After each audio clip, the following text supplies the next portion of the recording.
Good afternoon, everyone. Thank you very much for joining this afternoon's virtual roundtable.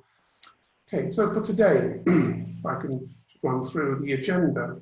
As with all virtual roundtables, we will start off with looking at different fact patterns dealing with domestic cases and then looking at foreign cases.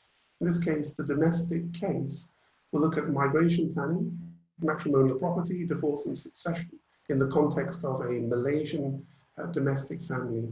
We'll then look at the foreign case study and we'll look at a family emigrating or moving from Hong Kong to Malaysia, the matrimonial property, divorce and succession interface when they do that with Malaysia. Okay, so domestic case study. As usual, we'll build up the fact patterns so that we can then ground the discussion to follow. And here we have Richard, who is a Malaysian resident domiciliary citizen. And he has property, real property, cash, as well as investments in Malaysia. Richard is married to Isabel and has a daughter, Sophia. From a migration standpoint, Richard is interested in two particular sort of topical and popular programs for domestic Malaysians, which is the UK and Australia. The questions that I would ask on this in terms of the UK immigration options is the options that we have for Richard to consider, the due diligence process that's involved in both of the UK, in respect of the UK program, the costs and the investment required, as well as the application time. And I would ask Dominic if he could please sort of help us with understanding from the UK standpoint what's Richard going to be in for when he's looking at this as an immigration program. Good afternoon, everyone. So when we look at the Malaysian market, so from our perspective, there's two sort of interest groups. There's Malaysians in Malaysia who, of course, are not allowed dual citizenship. So very much there's a lot of interest in residence by investment and the various options that are available around the world. And certainly where we see significant interest from our clients that are Malaysian in Malaysia is often into Australia particularly, and also in the UK, where probably education is a bit more of the driver there. And then just as a quick side note, there are of course a lot of non-Malaysians in Malaysia who are also interested in these programs, but also may be from countries, or they may hold nationalities that allow dual citizenship. And then of course some of the other citizenship by investment programs that are available around the world might be interesting for them. So we'll touch on a little bit more of that later. If we look at the UK, as I said, the big driver for families looking at the UK, particularly from Asia, is often around the ability of their children to go and study in the UK. The UK has a number of options available. Of course, there's the typical student visa route. And if it's not education, there's of course skilled visa routes as well. But from our perspective, we only really focus on those investment migration programs that are available around the world, and also in the UK, where if you meet certain financial capacity and due diligence requirements, you're able to invest sometimes into a business or into some form of investments in the UK, and with that you can get residence in the UK. So by far the most, I would say the most straightforward route into the UK would be the investor program, the Tier 1 investor visa. And this is typically for an applicant that is looking to invest at least £2 million into this used to be able to go into government bonds, which was definitely the preferred route. But the Home Office recently changed the requirements around that. And so the £2 million now would need to go into UK registered actively trading companies. So that can be corporate bonds or shares, typically in an investment account under their name, which they would need to hold for 5 years. And after 5 years, the applicant and their family can acquire permanent residence in the UK, which is known as indefinite leave to remain. It is a tiered program, so the £2 million investment gives you eligibility for indefinite leave to remain after 5 years. You can invest £5 million and get permanent residence after 3 years, £10 million and be eligible for permanent residence after 2 years. The UK program, though, does require you to actually go and live there in order to earn that permanent residence. So a lot of the programs we work on around the world, the physical presence requirements are, limited to none. But in the UK's case, even if you're investing these amounts, most of our clients from Malaysia, the goal is to get permanent residence there. And if they want that, they would have to spend effectively 6 months in the UK in each of those 5 years. So quite an easy thing to do if the kids are studying there, but depending on the family structure, a lot of our clients in Asia can't afford that amount of time outside of their home country for various reasons. So main focus is really the Tier 1 investor visa. There are 2 other options which I'll just briefly mention. One is the Innovator program. So this replaced what was known as the Entrepreneur program a few years back. So the Innovator program is for an applicant that's actually looking to start a new business in the UK. Not so straightforward. There's a number of registered endorsing bodies which would need to review the applicant's business proposal and decide whether this business that they intend to bring to the UK meets various tests around innovation and viability and scalability. But if you're going through that Innovator program, you are eligible for that indefinite leave to remain after 3 years. And the minimum investment there generally starts at only £50,000. So depending on the client's profile, also interesting in certain circumstances. And then finally, there is also the Overseas Business Program, which is really for a representative of an overseas business. So the main applicant would need to be a senior employee of an overseas business, and that they would look to be coming to the UK to set up a branch or wholly owned subsidiary of that business. And again, with that, they can get residence. And then the final one, which is not really an investor visa, but quite popular in Asia, is just a simple spousal visa. So, a lot of, we find a lot of expats that have come over earlier in their careers, and they've sort of built a family here in Asia, and potentially the spouse is not a UK citizen, but if one of the spouses is a UK citizen, it's possible for them to get the spouse visa and move back into the UK as well. So just in a quick nutshell, so those are pretty much the immigration options. Look, the due diligence process is pretty standard, as you would expect. Certainly on the Tier 1 investor visa, a lot of the AML and checks are done by the bank. So one of the changes that came in around the due diligence was it's very clear that you have to show that the clear source of those funds, and typically the 2 million that's going to be used to make the investment would need to be sitting on an account for at least 2 years prior to the submission. The cost of the investment, I think we've gone through, and the application time can also be quite quick. So the initial entry visa can be obtained in as little as 4 to 6 weeks. But of course, if the client's looking to go through the innovation, where there's these endorsing bodies that need to take a closer look at what this business is, then the process can get a bit longer. But you're looking at anywhere sort of all in from 3 to 6 months for the process, and relatively straightforward. In terms of the due diligence, they look at the source of funds for the investment, but then they also look at the source of wealth generally of the applicant. How far do they actually go into a full AML review as if they were immediately high-risk sort of customers? How does that work, Dominic? So, I mean, in terms of the investor visa, obviously they're typically the 99% of the clients would do it through an investment account with a local bank in the UK. So the bank would typically be covering off all of the AML checks. In terms of the process itself, the applicant always has to give police clearance certificates. There's the normal sort of KYC checks that would be done not only by us before we even accept the client, but also by the Home Office itself. Right, okay. And in respect of the Australian program, again, what are the options that Australia's offering? And then the same, what's the due diligence process look like, the costs and time of application? How does that look as a comparison to the UK program? Yeah, from a due diligence perspective, it's much the same. You know, clients would always have to provide police clearance certificate. There would be probably a slightly more extensive analysis of the source of funds, and that's also because the amounts that are required for Australia, particularly on the top end, are even higher than the entry level in the UK. Australia, again, as I said, is residence by investment. So both in the UK and Australia, citizenship is possible in the UK after 5 to 6 years, depending on what route they go.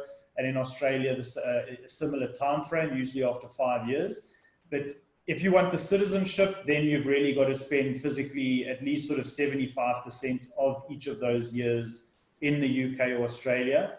And of course, if you're from a country like Singapore or Malaysia that doesn't allow dual citizenship, then it's quite a big decision to make to renounce, you know, the nationality you were born with to take an Australian or UK citizenship.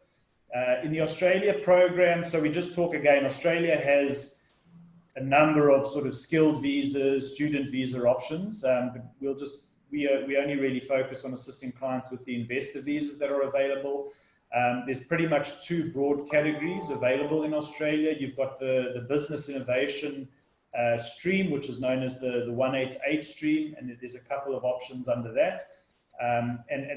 This business innovation or 188 visa class is effectively a two-stage process. So you would make the investment, you would get a temporary residence visa in Australia for 4 years, and subject to certain requirements in terms of the investment and physical presence. After 4 years, you can get permanent residence in Australia, and again later on citizenship if you qualify. The second stream is the business talent program, which is the 132 subclass of visa. And there it's a direct to permanent residence route. So depending on the client, look, as I said, a lot of our clients in Malaysia as well are not ready to move yet. So the two-stage process is okay, because once you become permanent residents, like in a lot of countries, you know, in order to renew that permanent residence or to keep it, you do have to spend some time. So a lot of the clients are happy to go with the 188 stream, which you know, particularly if you go in on the top end, which is a $5 million investment, then you actually only, the physical presence requirements in Australia are quite low. So depending very much on what the clients, what their timing is and what they can do. Most of the clients, we always say, are cash rich and time poor. So, you know, they have the financial capacity to do these things, but it's not so easy to go and spend, you know, a significant amount of time in the country. But we see now, particularly hopefully coming out the back end of this COVID situation, maybe not quite, but a lot of clients are now looking to just have that plan B in place, depending on how long the current situation goes on, and arguably maybe this is not the last pandemic we'll see in our lifetime. So a lot of the clients are looking at Australia and New Zealand as well. We're not going to get into New Zealand today, but New Zealand has significantly picked up in interest as well. Similar structured programs as Australia. In terms of the investment amounts, so the two most popular programs in Australia would be the investor stream and then what's known as the significant investor visa stream. So the investor stream requires a 1.5 million Aussie dollar investment into a state government bond, so it's a relatively low risk. But it's only really for someone that's looking to physically move to Australia. So as I said, it's a 4-year temporary visa. You invest the 1.5 million into a bond, and in order to get permanent residence after 4 years, the applicant would need to spend 2 out of those 4 years physically in Australia. So it requires a bit of a commitment in that regard. What is very popular, of course, is what's known as the SIV, the significant investor visa.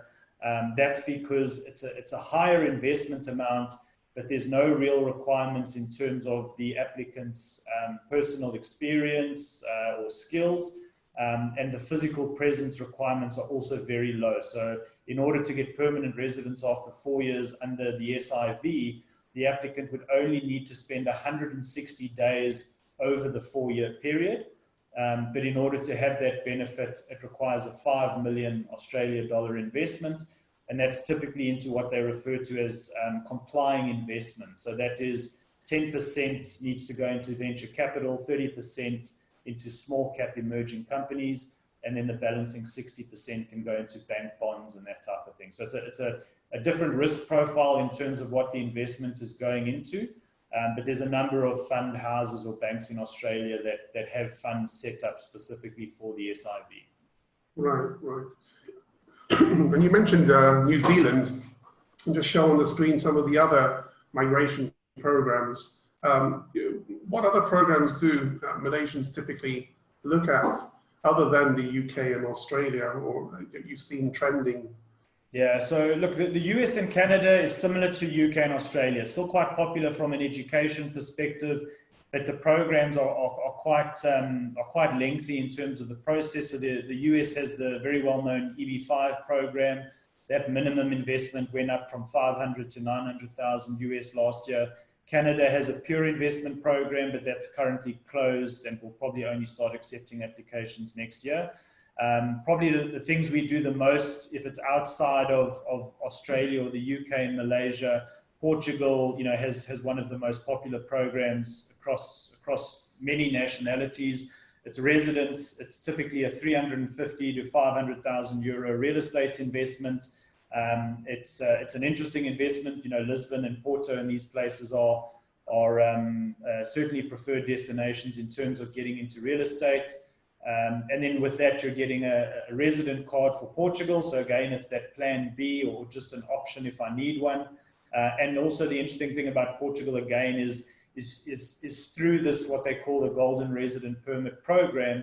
After 5 years, as long as you can speak elementary level Portuguese, you can also apply for the Portugal citizenship, again, taking into consideration whether your current nationality allows that or not. Right, and just finally, I think, Dominic, just an update on the MM2H program that Malaysia had in operation for many years. Is there anything that we can sort of report on that? Yeah, so I mean, the latest update is unfortunately just that it's been suspended while the government reviews a few things. So it's been a wildly successful program, relatively low thresholds to get to obtain it. It's a fixed deposit on a bank account in your name for 10 years. You get a 10-year long-term visit pass, and that fixed deposit can range, depending on your age, anywhere from roughly $50,000 to $100,000. But the program was suspended last month. The government has said that they're going to be doing a review of it. Probably we can expect maybe some changes down the line, but the last indication at the moment, we cannot submit applications at the moment, but the last indications of that, the program will open again towards the end of the year. Right, okay, all right. Okay, thanks very much, Dominic. I think we'll move on now and look at domestic matrimonial property. So going back to the original fact pattern, where we have Richard and Isabel with Sophia. And what we've got is a spread of assets across multiple jurisdictions. So here we have Richard owning a BVI company, which in turn owns an investment account in Singapore. And then separately, Richard owns land, as well as an investment account in the UK, as well as the domestic Malaysian assets. So what we're looking at is from the context of the matrimonial sort of regimes in Malaysia. There's a few questions that we would ask. Does the concept of matrimonial community property exist in Malaysian family law? Is there a presumption of joint ownership of the matrimonial home? And are pre- and post-nuptial agreements valid in Malaysia? And here I'd ask Kim just to run us through from a Malaysian perspective whether or not these, how these questions can be answered. So leading off with the concept of matrimonial community property within a Malaysian context. Yes, good afternoon, everyone.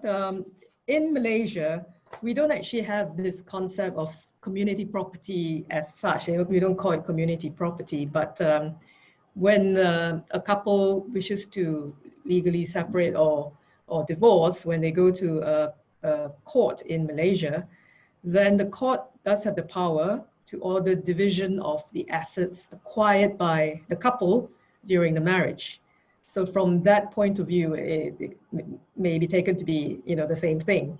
So they don't call it as such, the community property, but the court would look at the assets acquired during the marriage and take into account contribution by each of the party, whether in terms of money or in terms of work, and in terms of, perhaps for a spouse that doesn't work, caring for the family, all those things will be taken into account in the court making a determination as to how to split the property acquired during the marriage when the marriage breaks down.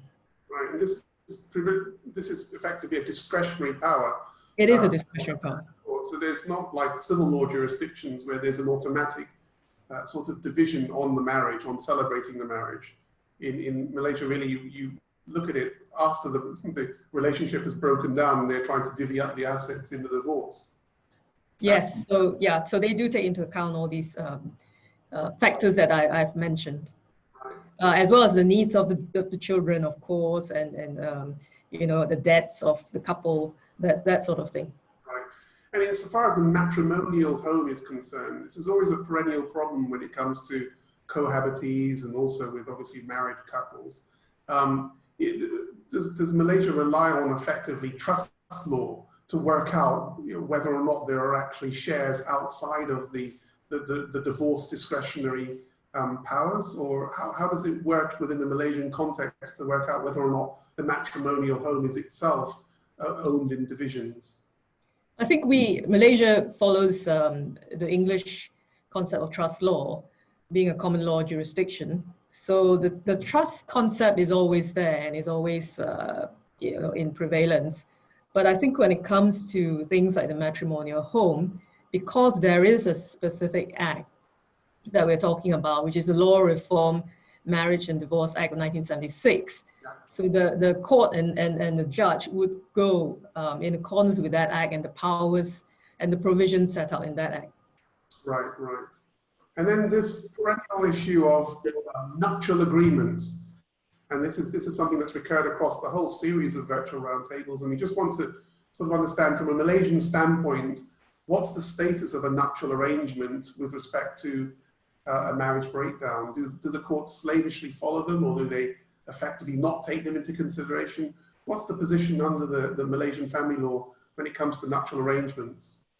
Well, the concept of pre and post nuptial agreements, as you say, is now becoming a lot more common.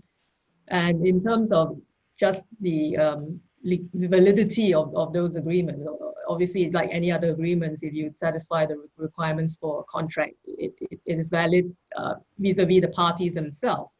But the courts are not bound by these agreements, so they, to adopt your words, they will not slavishly follow the provisions in these agreements, and they will always use their discretion, and they may consider it, they may look at it and take into account that perhaps that was the intention of the parties, but they're not bound to follow it, and at the end of the day, it's up to the courts in using their discretion. Right. Has there been any sort of seminal case that's revisited this recently in Malaysia? Malaysian law, or is this something that we are sort of waiting for to happen in Malaysia, a case to actually confront this whole issue of nuptial agreements? I think we're still waiting for that seminal case. Right, okay.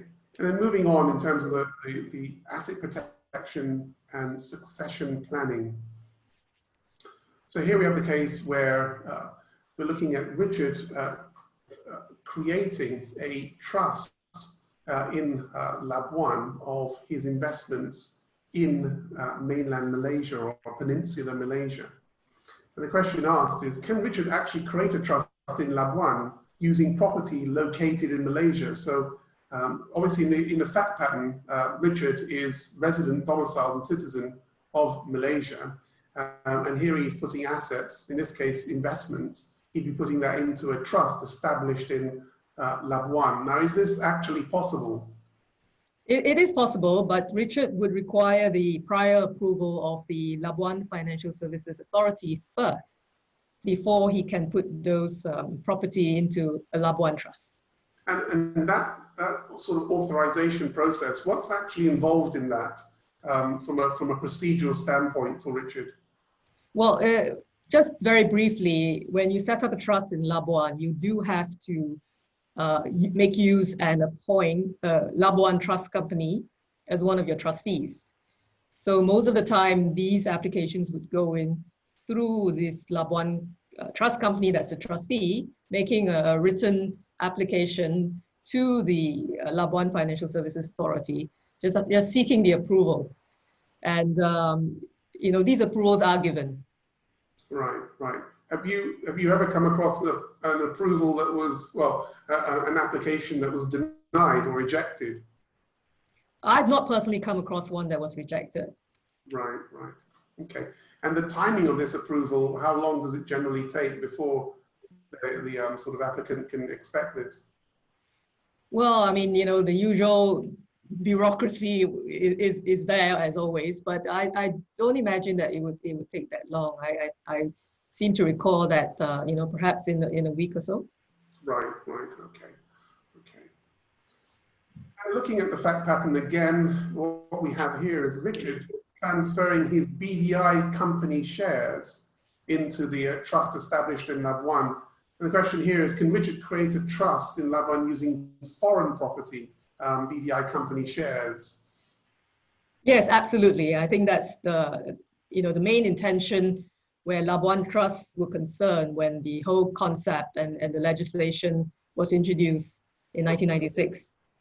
And is there a requirement for authorization in this case? No, not at all. You can do it automatically.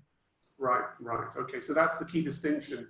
Is yes. When you have a sort of domestic Malaysian creating a trust in Labuan, it's only authorized where you have domestic property being put into that trust. That's right. And just as an aside, can you put Malaysian land into a Labuan trust?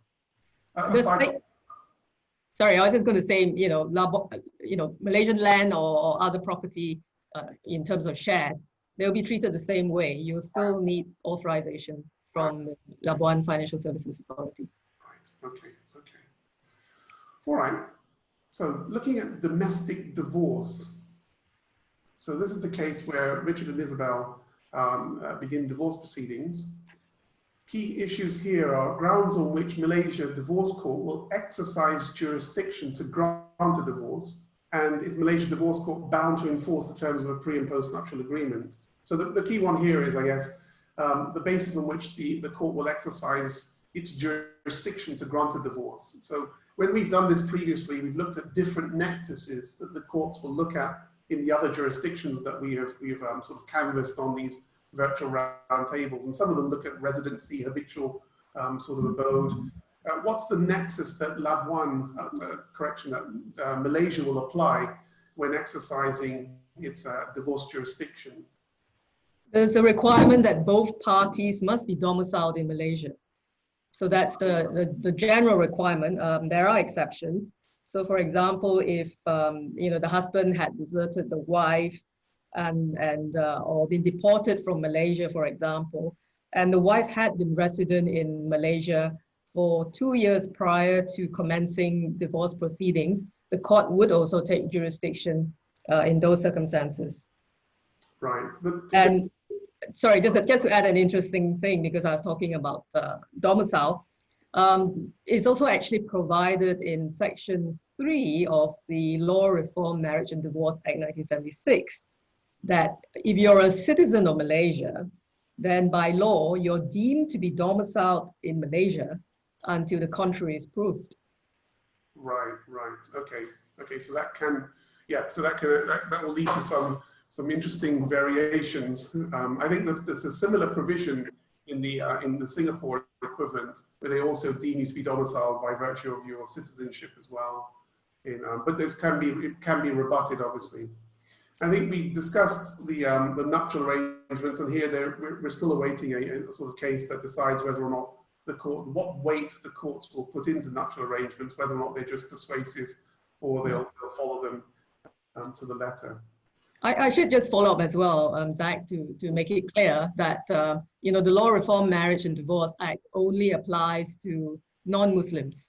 Yes, that's right. Yeah. So you're talking about, you know, Muslim marriages, etc. You know, that's not part of our discussion today.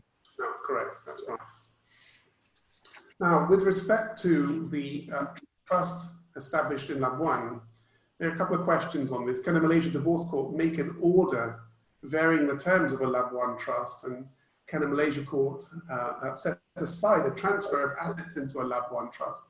So I suppose the first question is premised on, obviously we've got some of these matrimonial causes acts that have been circulating within Commonwealth jurisdictions, and they provide for what they call sort of nuptial settlements.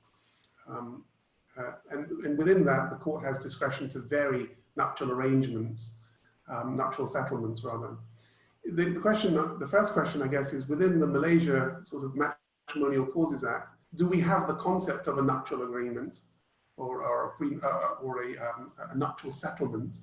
And if we do, does it provide for the court having power to vary that in the context of a trust?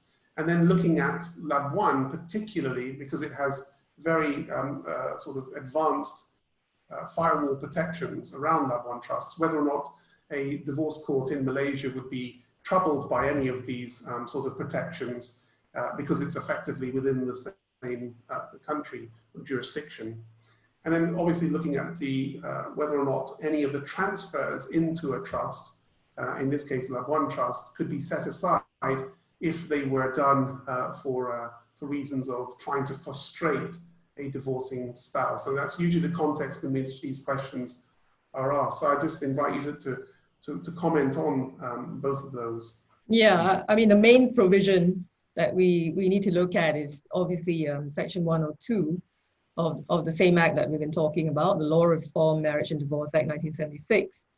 And in that section, very clear powers are given to Malaysia Divorce Court, whereby they can set aside disposition of property within 3 preceding years if it can be shown that the object of that disposition was really to, reduce the means to pay maintenance or to deprive the spouse of a share of that property. So under those circumstances, a Malaysian divorce court is given power and has the powers under this section of that act to actually set aside that disposition. And before the disposition actually takes place, there is also power under the same provision for an injunction to be given by the Malaysian divorce court. Of course, you need to satisfy the requirements in order for the injunction to be given. And if you do, then the court can actually prevent the intended disposition of property in such a situation. I think when it comes to varying the terms of a Labuan trust, that's slightly different because that's a lot wider when you're talking about varying the terms. I mean, if it's to do with the disposition, then they can do that. But varying the terms, not sure that the powers of the court go that far actually. Right. And because if it happens, let's say the disposition was made more than 3 years before the divorce proceedings, then they would be thrown back on whether or not there is power to vary the trust. I mean, if it's more than 3 years, then I think very clearly there wouldn't be. Yeah. Okay. All right. And moving on to, would a Malaysian divorce court seek to make an extraterritorial order dividing UK property, and would UK court recognize and enforce a Malaysian court order in those circumstances? So do the Malaysian divorce courts actually habitually make extraterritorial orders as a matter of practice? I think they could, because I mean, they have jurisdiction over that couple, and in granting a divorce, they have the full powers under the Act. But I think it's more whether in reality, in practical terms, whether there's any effect at all of making such an order, because we are talking about, as you said in your question, an extraterritorial order. So, it's going to be a Malaysian court issuing an order. The question would then be, would the UK courts recognize such an order? And it may not necessarily be so. And in any event, I don't think it will be automatically enforced. because it's not the same as, you know, something like a reciprocal enforcement of judgment, which has its own rules. And this is a lot more complicated than that, because it's not a judgment sum. So I think in reality, there would be no force of any such order as such in the UK. So in theory, perhaps, but in practice, you know, I don't think it would actually be carried out. But then, of course, the other way of looking at it is that if the parties are within the jurisdiction of the Malaysian court, then if one of the parties is not abiding by it, then perhaps there's a situation of perhaps holding that party to be in contempt, etc. But you know, not in terms of going directly and having it enforced in the UK.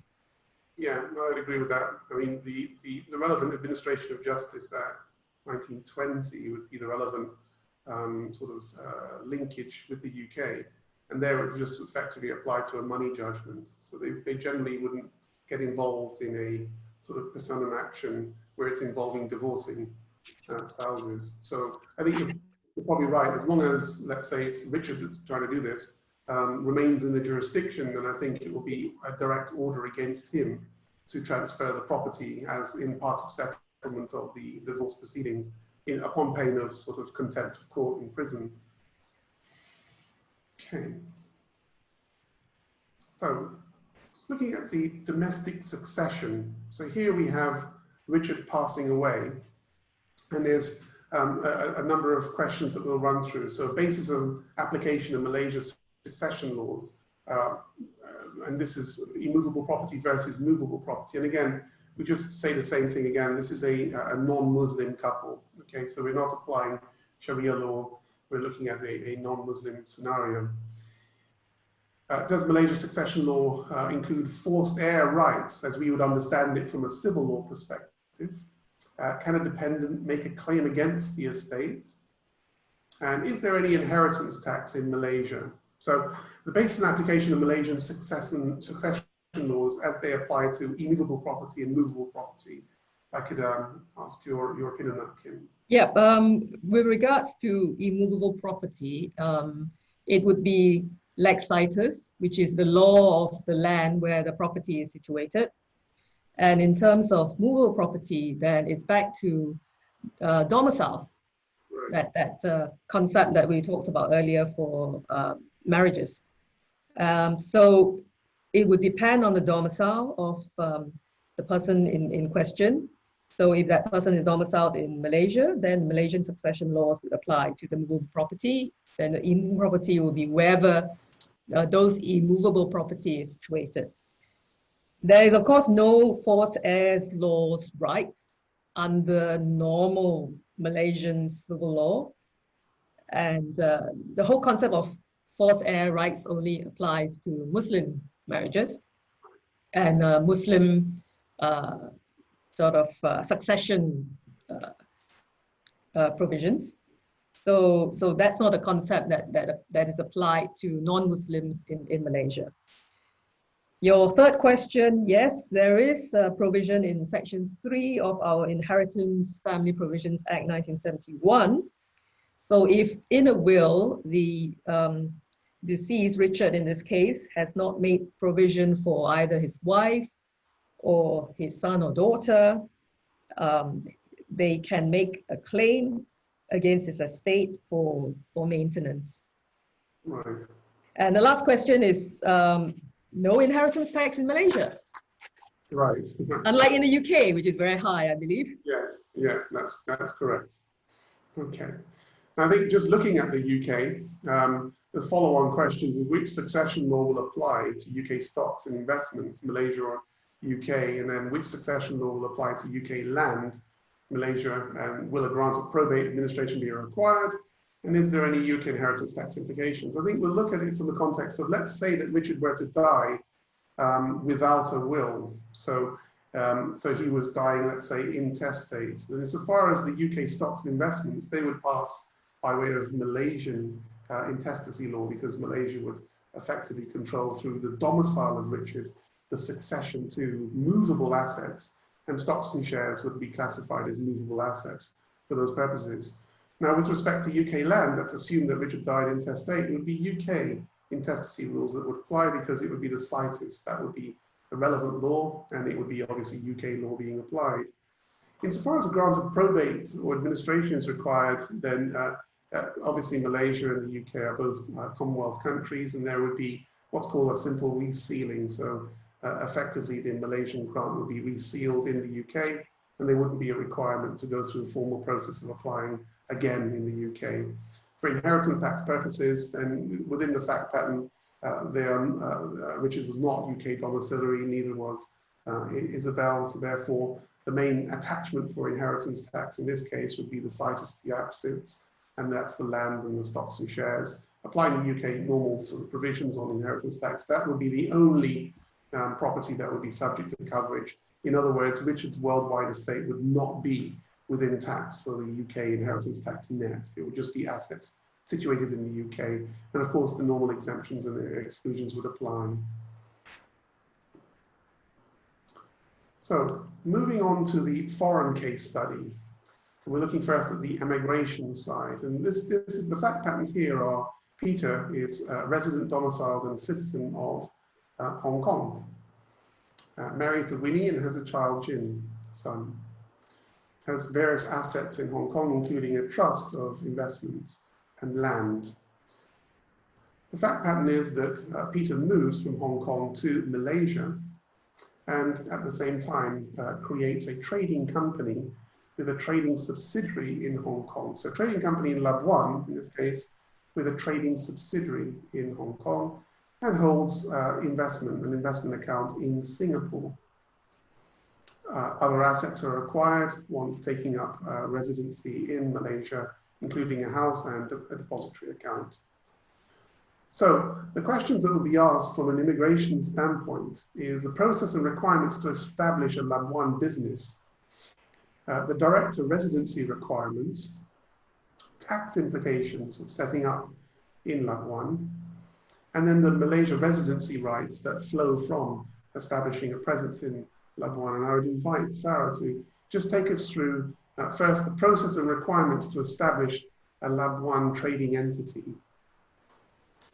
Thanks, Zach, and hi everyone. Nice to see everyone here today.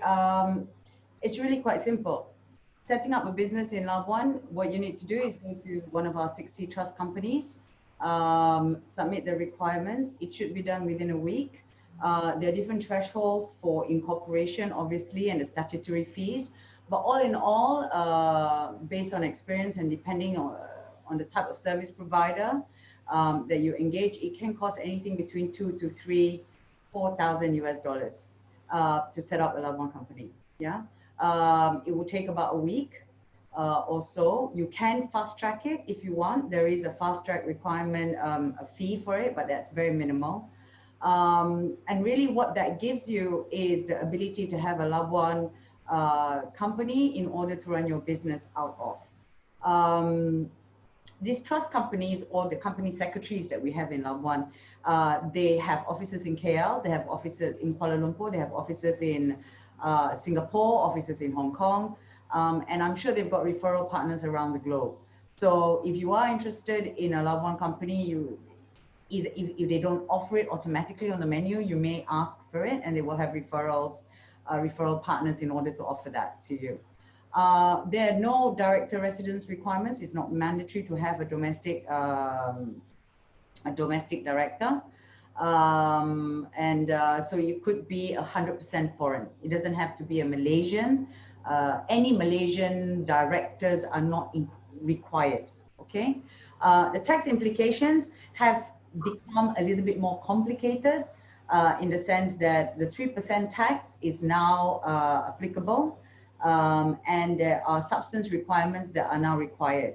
So you need to employ 2 full-time employees, paying them the minimum wage, the minimum Malaysian wage, which is about $350 US, depending on the level.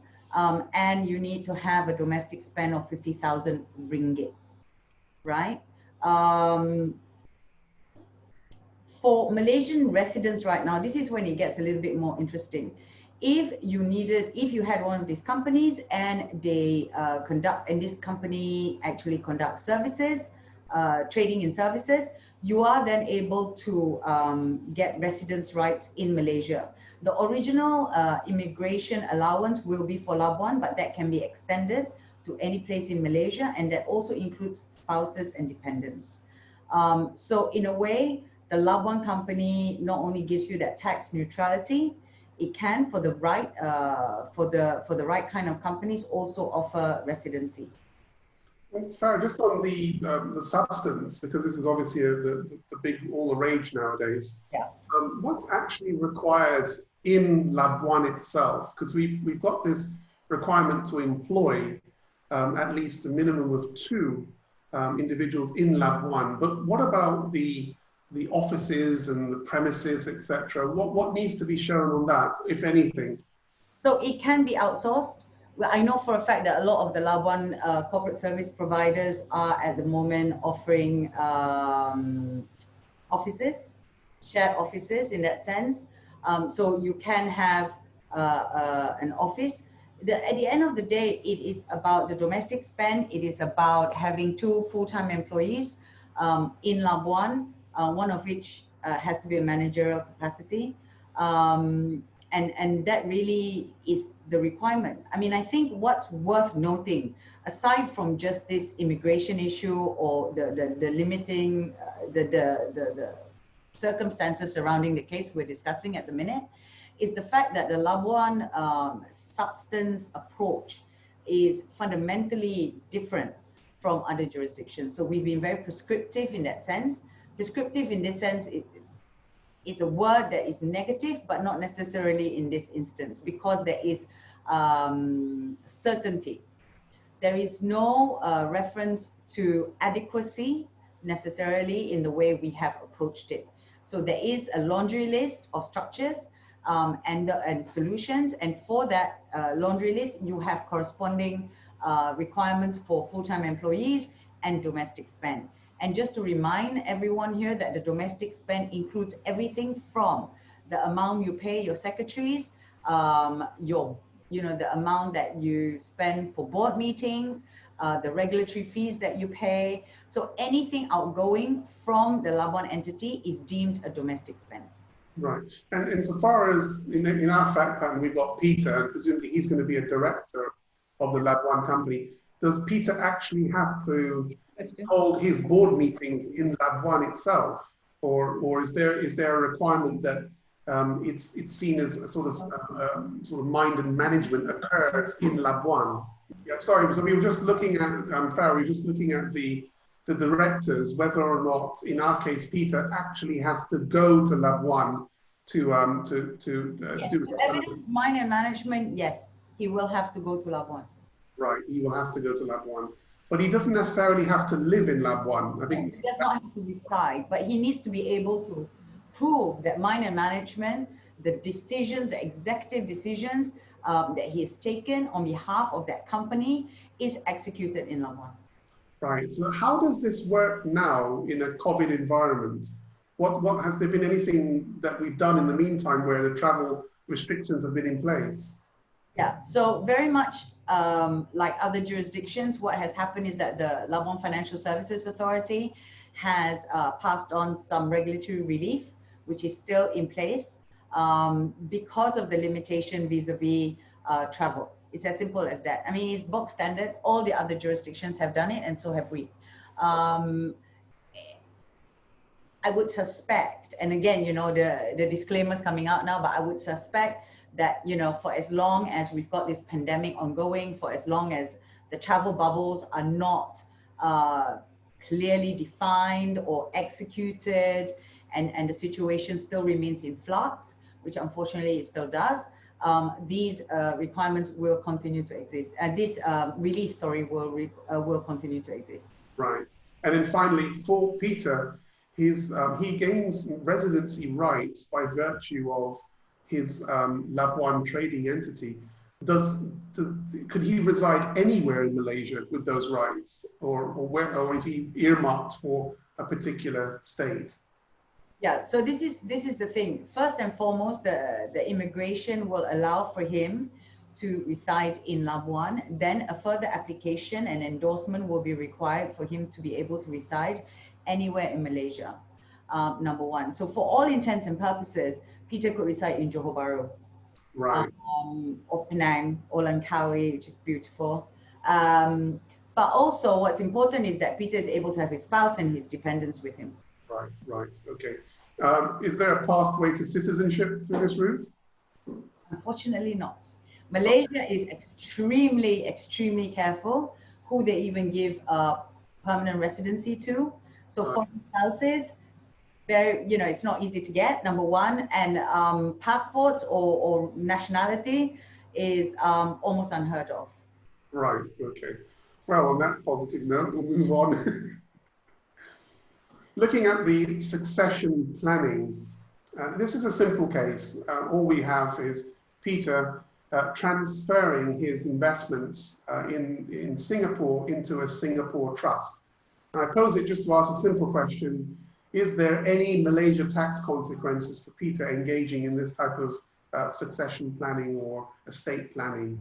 I'd invite Kim to help us with this. Yeah, that, as we mentioned earlier, there's no inheritance tax. So there is no tax that applies when he's transferring his offshore assets into Singapore. And the other thing to note as well is that in Malaysia, we don't have corporate gains tax or capital gains tax unless we're talking about real property. Right, right. So the main tax we have is really just income tax. Right, and as far as the income that used to accrue from these financial investments, would Peter be liable both before, in terms of the income stream before he put it into trust, and would there be a difference when he puts it into trust and the income stream no longer goes to him? Is there, what's the analysis from that perspective? If he had received income before, then obviously he would have been subject to income tax. But Malaysia's income tax laws is based on territory. So only Malaysian source income is subject to tax in Malaysia. So if you hold shares in the UK or Singapore, you won't be taxed on dividends from those shares. So if they're remitted into Malaysia, is that right? Even if you remit it into Malaysia, so foreign source income is not taxed in Malaysia. Even if it's remitted in? Even if it's remitted in, yes. Okay. Yeah. So our income tax laws are quite generous where that's concerned. And of course, when it goes into a trust, and depending on the terms of the trust, if he's not paid any income from the trust, there's no question of tax. Right, right, okay. So looking at the divorce law implications, because obviously in this case, Peter and Winnie they're not original Malaysian domiciliaries, they're residents of Malaysia. So we're looking at the basis on which Malaysia court would exercise jurisdiction where we have visa residence. And then would a Malaysia court enforce a Hong Kong pre or post nuptial agreement? So basis on which would a Malaysian court effectively exercise jurisdiction where we have a visa holder? How would we sort this one out? Again, it sort of flows back to the original requirement of domicile. And as I'd mentioned earlier, we do follow the English common law on the whole concept of domicile. So you have domicile of origin when you're born, and in the case of Malaysia, there's a specific provision that if you're a citizen, you're deemed to have a Malaysian domicile. And maybe to explain it in a non-legal way, domicile is actually very different from nationality. It's more the concept of a place where you consider to be your permanent home. Mm. So your domicile origin, if you're born in Malaysia as a citizen would obviously be Malaysia. But then if you decide to immigrate and set up a permanent home elsewhere, could very well be that you then shed your domicile origin and then pick up a domicile of choice which could be, you know, Australia or UK, going by the examples that we had talked about earlier this afternoon. Right. And there's also another concept if you're a married woman, which is the domicile dependency, whereby a married woman takes domicile of the husband. So that's just very briefly how domicile works. So in this case, it will depend very much on whether, you know, the couple can show their intention to make Malaysia their permanent home, to the extent that it's clear that they've established a domicile of choice in Malaysia.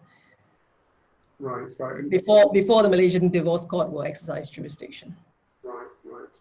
And then if in the case that they do demonstrate that they have a domicile of choice in Malaysia, and they've demonstrated enough sort of commitment to staying in Malaysia permanently, would a Malaysian court entertain effectively a Hong Kong nuptial arrangement in coming to exercise their discretion? We talked about this before in the context of a domestic couple, but given that the marriage was, let's say, celebrated and is originated in Hong Kong, would it hold any sort of more weight that it's a foreign marriage with respect to the Malaysian court?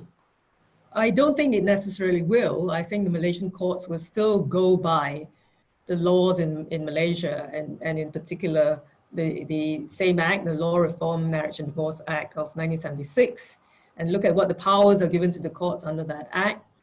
So the courts will have full discretion, but they are not bound to pay heed to or apply any pre or post nuptial agreements agreed between the parties. Right, okay. Okay, so looking at the Hong Kong land, the property, whether the Malaysia Divorce Court may order division of a Hong Kong property, and whether the Hong Kong court will recognise and enforce. So we did this in the context of the UK. So we're again sort of looking at it extraterritorially. Any views on, insofar as a Hong Kong based property in Malaysian court, from what you said previously on the UK side? Yeah, I don't think there'll be any difference, regardless of whether the property is in Hong Kong or UK. The concept would still be the same, and the it's in actual fact it will not have the effect that is desired because it's extraterritorial. So it will still very much depend on the court in the jurisdiction of where the property is held, in this case Hong Kong. I think Hong Kong has this enforcement of foreign judgments, and in that they do have a section where they will not enforce matrimonial related sort of orders. So I think that's pretty clear from their perspective that they probably would not entertain a money related order, particularly one stemming from divorce proceedings. Now, insofar as so whether a Malaysia divorce court would seek to set aside dispositions of assets into a Hong Kong trust, and whether a Malaysia divorce court would seek to redistribute Labuan company shares, and whether a Malaysian divorce court would seek to set aside disposition of assets into a Singapore trust. So these are looking at, from the sort of matrimonial causes perspective, whether or not sort of assets were put away with the intention, presumably on the trusts, of frustrating, in this case, let's say, Winnie's claims in the divorce proceedings. So I think from the Hong Kong and Singapore trust, would a Malaysian court seek to set aside those dispositions on an extraterritorial basis? I think the answer to that is, technically they can, because under the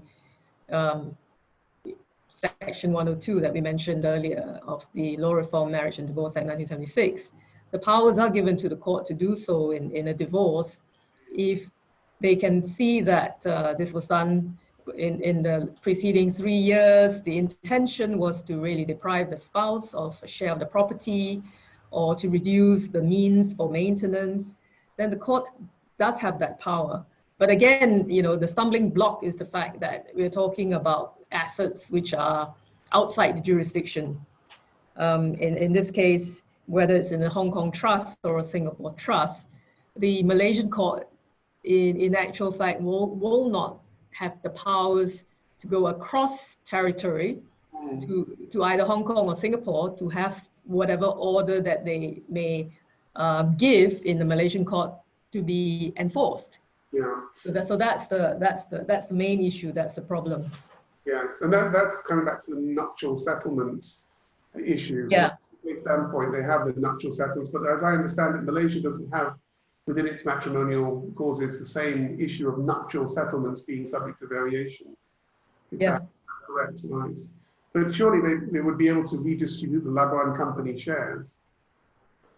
Yes, that one, the answer to that is yes, because the Labuan company is within Malaysia.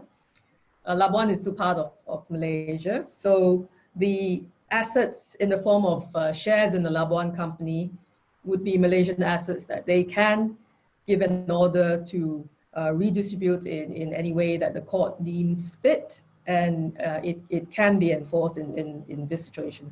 Right, right. Okay. So just looking at the succession law implications. So here we have Peter passing away, and the question being asked is from a Malaysia domicile perspective, dependent claims against the estate in Malaysia, basis of those, dependent claims against property in Hong Kong. So we're looking at this from the clawback claims against trusts in Singapore and Hong Kong. So we're looking at it in the context that if it were found that Peter at his death was Malaysian domiciled, so in this case, he would clearly be a Malaysian domicile of choice, unless he had an origin, oddly enough. Would there be a dependent claim, could there be a dependent claim against the estate in Malaysia? And then with respect to extraterritorial claims, dependent claim against Hong Kong sort of property, and then clawback claims against the trusts in Singapore and Hong Kong. Is it capable of, are we capable of having clawback claims within the context of the Family Provisions Act in Malaysia? Yeah, the answer to one is yes, as discussed earlier.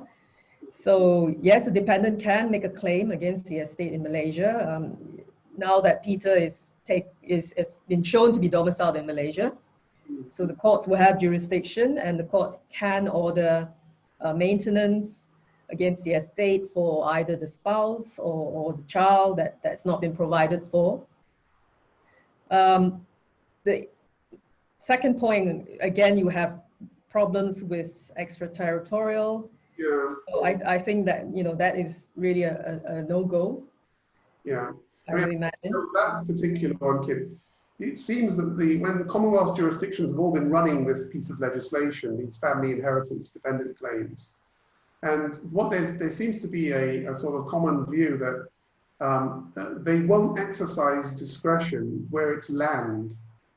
They don't mind exercising discretion where it's movable assets. But insofar as land is concerned, they say that that's a situs issue and not covered by their discretion. And there's a bunch of authority on this from New Zealand and Australia, where there's a reluctance to exercise the family provision sort of extraterritorially when it's dealing with real property, immovable property.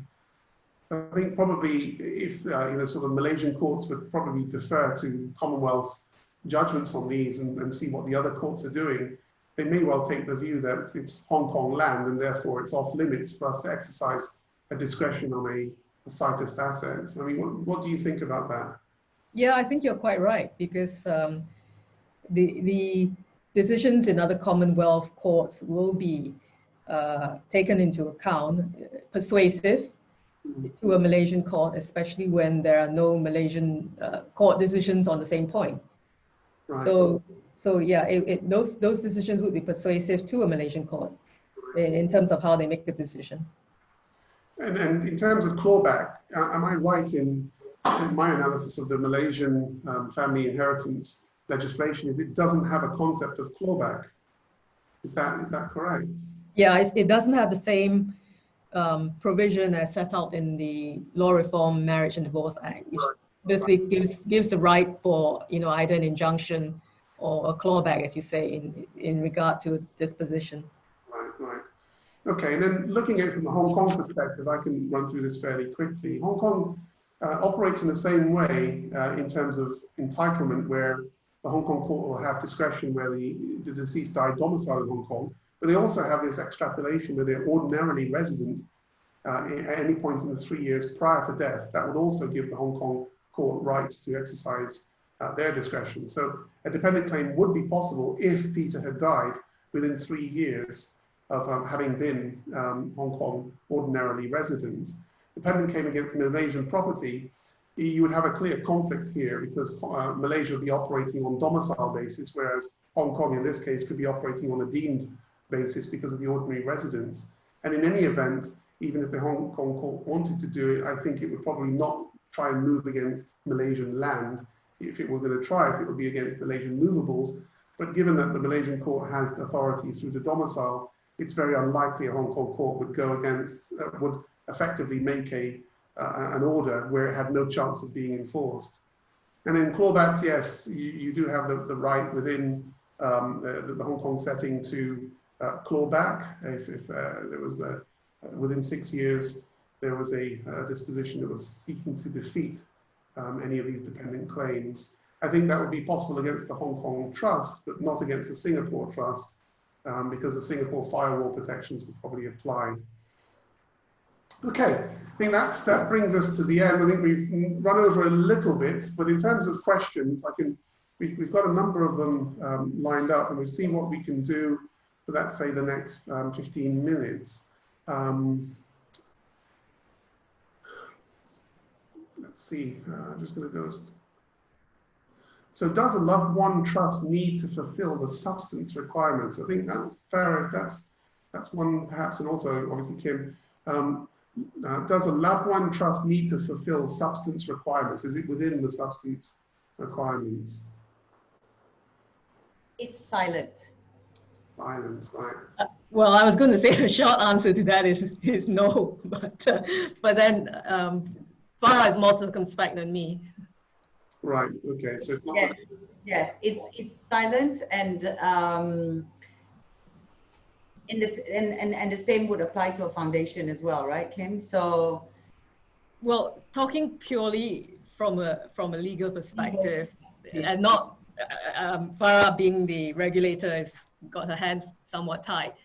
You know, I would say that you go strictly by, you know, what's written in the law, and if there's nothing in the law that talks about substance, and there's nothing, you know, in terms of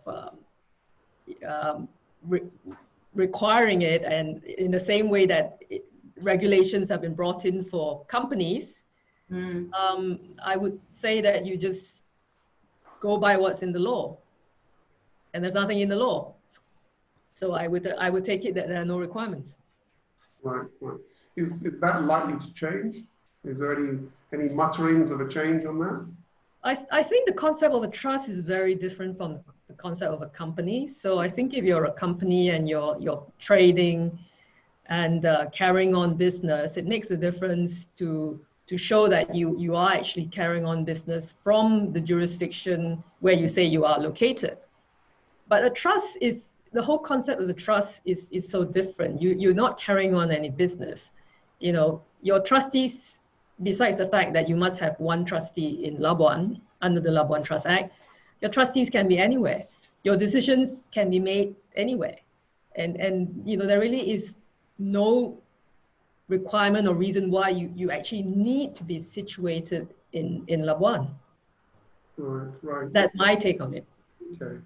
and also just to add and put my neck out there a bit, other jurisdictions do not require for substance anyway for these structures. And yeah, that's true. That's so true. there's no reason to assume that we would either. Yeah, yeah, that's true. Okay, insofar as a dispute involving a Labuan structure or a Labuan company, which court will handle the matter? So this is one of the questions. Which courts will have jurisdiction to hear Labuan sort of disputes? Labuan is in a bit of a unique situation because if you know the history of Malaysia, we have East Malaysia and West Malaysia. So in our court system, we actually have a High Court of Malaya, which is West Malaysia, and we have the High Court of Borneo, which is East Malaysia. So Labuan is actually situated in Borneo, East Malaysia, but it is not part of East Malaysia in terms of administration because it's been declared a federal territory. Previously, it was part of Sabah, which is one of the states in East Malaysia. So it would be very clear that, you know, the High Court of Borneo would take jurisdiction. But in this case, Labuan is in a bit of a unique situation. But I think the fact that it's there in Labuan, you can have the High Court of Malaya, which could sit in Labuan to hear this case, so that it would still be the High Court of Malaya on the basis that Labuan is a federal territory. Right, right. Okay, and then there was another question with regard to which is transfer of properties investments. Apart from the Labuan approval, will the foreign exchange rules of BNM be applicable? So I think this is coming back to authorization for a domestic individual to transfer assets into a Labuan structure. Is there any other approvals that are required? I think that, well, Farah will jump in, I'm sure, but I think the unique position of Labuan in the Malaysian foreign exchange system is that if you set up a company in Labuan, you are considered for purposes of the Bank Negara foreign exchange rules as being a non-resident. So because of that, you do not require the approval of Bank Negara the way that a resident would do in relation to a lot of foreign exchange transactions. So Labuan has been given this special dispensation that they're not treated like residents of Malaysia. Right, right, okay. And then I think one for me, in terms of the 6-year clawback. So the context in Hong Kong was you have an individual dying and you have a dependent claim against the estate. Hong Kong provides a rule, which is the same as the UK, where you can revisit dispositions into a trust that occurred in the 6 years prior to death. And that's the same both in the UK as well as in Hong Kong. So that's just explaining, but you need to obviously prove grounds for revisiting that disposition if it was done with the intention of defeating claims, dependent claims. This is not something that's capable of being done either in Singapore or in Malaysia because they don't have the clawback provisions. Another one with respect to the UK, the tax implications. The only point being made was if you're non-domiciliary in the UK, then it's the UK cited assets that will be subject to the inheritance tax, and the applicable rates and exemptions, etc., will apply in the usual way. It won't apply on a worldwide basis. So unless you're some way deemed domicile in the UK, then you'll start to get into trouble. But if you don't have a domicile connection with the UK, then the inheritance tax will just be on a cited basis. But there are special categories of assets that are carved out of that insofar as investments are concerned. So you need to look and apply the rules in a particular way. So when all property is owned by a foundation in Labuan, then what is the right of a wife if the wife is not beneficiary in case of divorce? So there we're looking at, presumably we'd have to make up a bit more of the fact pattern here. Let's assume that we had a domestic divorce and there was a foundation in Labuan. If the wife is not in any way connected, not a beneficiary, etc., then Kim, are we getting back to this same situation of being able to effectively set aside dispositions where we can prove that they were being made for the intent of frustrating a divorce court? Yeah. Right, right. And that's notwithstanding any of the professed provisions in Labuan that seek to limit the ability of those sorts of claims to be made against Labuan-related structures. I think the one you're referring to is when we're talking about trust, which is Section 10. Yeah. But strangely, that only talks about foreign. So it doesn't talk about, Malaysian. Yes. Do we have the same provision under the foundation where it says, without prejudice to any Malaysian laws, when it comes to the protections? Does it have the same sort of proviso? I can't recall offhand, actually, whether it's exactly the same in the Labuan Foundation Act. Right, right. Okay, okay. I mean, just one final point on the trust side when it comes to these divorces. There's always sort of case law on this where if you do have an aggressively drafted trust where the settlor reserves numerous powers, powers to revoke, powers of appointment, then don't be surprised if a divorce court doesn't view the trust as simply being a piece of matrimonial property. So they wouldn't even trouble itself with looking at trying to apply some of these clawback rules or looking at setting aside dispositions. It would just see the trust as effectively an asset in the estate. And I think we've seen cases, there's a case in Singapore in the early 80s where that exact same thing occurred, where there was an aggressive reservation of powers. And the Singapore court took the view that, well, this is just part of the assets of the estate. These are not separated from the actual sort of patrimony of the parties. So when you're creating aggressive trust structures, bear in mind that these powers that you're reserving may be tantamount to a property ownership in the eyes of a family judge. Kim, would you agree that that sort of analysis could be quite open to some of these family judges?